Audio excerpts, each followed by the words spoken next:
कई साल पहले एक जंगल में एक गरीब मछुआरा, उसकी पत्नी और उसके 2 बच्चे रहते थे। नंदू मछुआरा तालाब से मछली पकड़कर अपना गुजारा करते थे। बहुत दिनों से एक ही तालाब में मछली पकड़ते हुए सारे मछलियां पकड़ चुके थे, इसलिए अब नंदू को तालाब से एक भी मछली नहीं मिलता। कई दिनों से वो कोशिश करता था मछलियां पकड़ने की, लेकिन तालाब में मछली ना होने के कारण उसे खाली हाथ ही लौटना पड़ता था। आप आ गए? आज कोई मछली मिला है? बच्चे 4 दिनों से भूखे हैं और पानी पीकर दिन काट रहे हैं। नहीं चुन्नी, आज भी कोई मछली नहीं मिली। तो आप दूसरे तालाब पे मछलियाँ क्यों नहीं पकड़ते? मेरा अब तक का गुजारा वही तालाब से हुआ है, कैसे मैं दूसरे तालाब में मछली पकड़ने जाऊं? पर लगता है मुझे कोई और तालाब में जाना होगा, अपने बच्चे लोग के लिए ही सही। हाँ जी, आप वही करिए। अगले दिन नंदू कोई दूसरे तालाब के तलाश में निकल गया। पासी की एक जंगल में एक बड़ा सा तालाब देखा। वो तालाब में एक कौवा मछली पकड़ रहा था। तालाब में बहुत सारा मछली था। उसे मछली पकड़ता देख नंदू भी मछली पकड़ने लगा। फिर कौवा नंदू के पास गया और गुस्से से कहा, ये मेरा तालाब है, यहाँ मेरे अलावा कोई मछली पकड़ नहीं सकता। चले जाओ यहाँ से, चले जाओ। मेरे बच्चे 4 दिनों से भूखे हैं, मुझे एक मछली पकड़ने दीजिए। तुम्हें समझ नहीं आता मैंने क्या कहा? चले जाओ यहाँ से, अभी चले जाओ। निराश और हताश होकर नंदू वहां से चला जाता है और सोचता है, कैसे घर जाऊं? बच्चे पत्नी सब भूखे हैं। अगर आज भी खाली हाथ जाऊंगा तो बच्चे क्या खाएंगे? ऐसे सोचते हुए वो चलता गया। थोड़ी देर बाद शाम हो गया और वो एक जंगल में पहुंच गया। जंगल काफी सुनसान और डरावना लग रहा था। नंदू को एक चमकता हुआ तालाब दिखा। वो तालाब अन्य तालाब से बहुत ही अलग था। नंदू सोचा, ये तालाब दिखने में बहुत ही खूबसूरत है, शायद इस तालाब से कुछ मछलियां मिल जाए। नंदू उस तालाब से मछलियां पकड़ने लगा। तभी अचानक से आवाज आया, कौन हो तुम और यहाँ क्या कर रहे हो? मैं मछली नहीं पकड़ूंगा, मुझे माफ कर दो। मेरे बच्चे 4 दिनों से भूखे हैं। डरो मत, मैं मून पड़ी हूँ। क्या हुआ है तुम्हें? मैं एक गरीब मछुआरा नंदू हूँ। कई दिनों से मैं एक भी मछलियाँ नहीं पकड़ पा रहा हूँ। नंदू मून परी को अपनी पूरी बात बता देता है।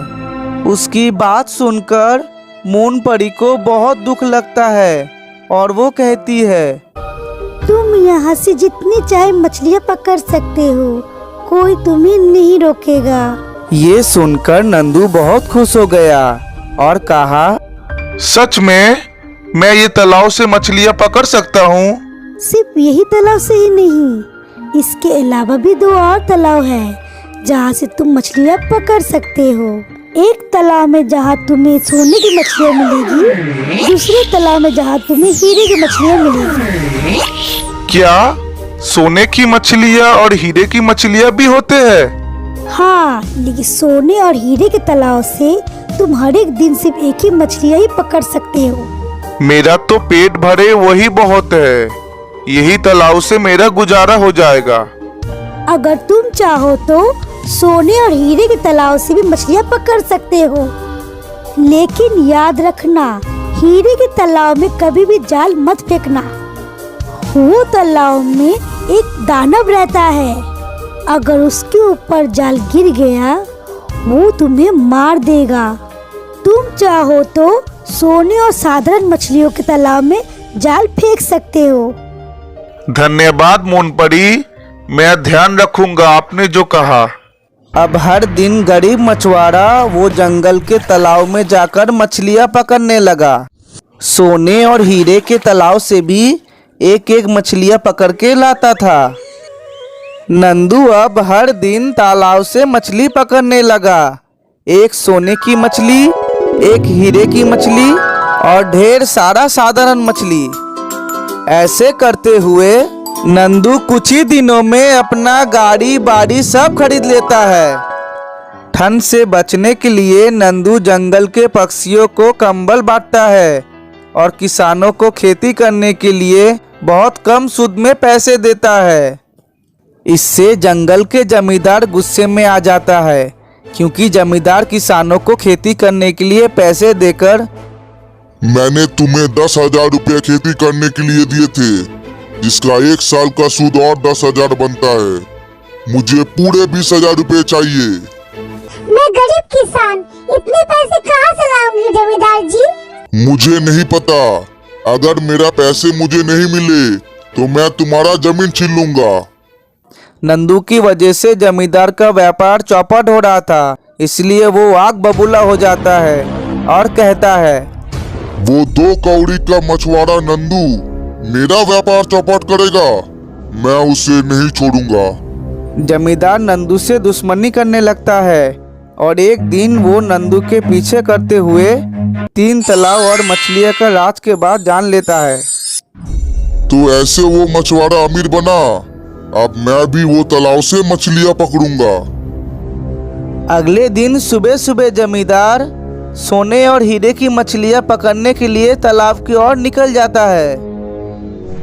जमींदार पहले साधारण तालाब में जाकर जाल फेंकी, वहां से ढेर सारा मछलियाँ मिले। उसके बाद फिर सोने की तालाब में, जहां से जमींदार को बहुत सारा सोना का मछली मिले। आखिर में वो हीरे की तालाब में जाल फेंकता है, जहां दानव रहता था। जाल फेंकना मना था, ये बात जमींदार को पता नहीं था। जैसे जाल फेंकता है, वो दानव गुस्से में बाहर आकर जमींदार को भस्म कर देता है। ऐसे करते हुए जमींदार और उसकी बेईमानी का अंत हो जाता है और पूरी जंगल जमींदार के कर्ज से मुक्त हो जाता है। फिर नंदू जंगल के सारे किसानों और सारे पक्षियों के मदद करने लगा।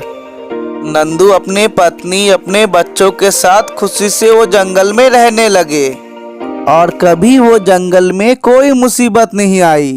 तो बच्चों, कैसा लगा ये कहानी? चैनल को लाइक करें, शेयर करें, सब्सक्राइब करें, बेल आइकन दबा दें। ऐसे ही अच्छे अच्छे नए नए कहानियाँ हम लोग लाते रहेंगे।